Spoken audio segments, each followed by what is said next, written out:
Hello, my wonderful listeners. I hope and pray you are doing well in these tough times. So, let's begin today's session of poem. Now, before reading ahead, we should know what is a poem. So, a poem is a collection of spoken or written words that expresses ideas or emotions in a powerfully vivid and imaginative style.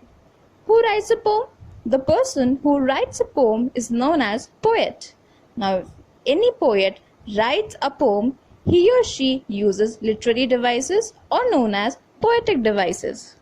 When a poet uses literary devices, he or she is making sure that the reader is able to appreciate, interpret, and analyze his literary work. Now, what is a literary work? Literary work is the poem itself. To have a better understanding of the poem, one should have the knowledge of few basic literary devices.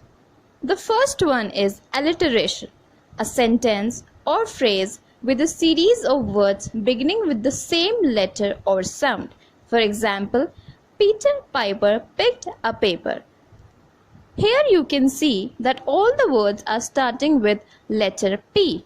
Second, personification, giving human characteristics to non-human things. For example, the morning sun smiled down on me. Now, smiling down on anyone is a human characteristic and it is related to the sun here in the example. So, personification is used. Third, simile, comparing two things using words like or as. For example, she is as cold as ice. Here, the nature of the girl is compared with the ice because of its coldness. Fourth, hyperbola, an extreme exaggeration. For example, my bag weighs a ton. Now the bag is not that heavy, but here the boy is making its exaggeration, meaning it's making it more dramatic than what it really is. Fifth, metaphor. It is used also for comparison, but comparison is not direct here. For example, I am king of the world. Here, metaphor is used, but if I say, I am like the king of the world, here I will say I am using simile.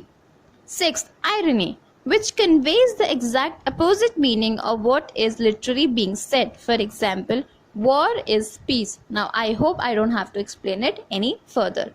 Seventh, onomatopoeia, words whose sound suggests their meaning. For example, a snowball whooshed past my ears. Now, whooshed is the word which is itself explaining its meaning.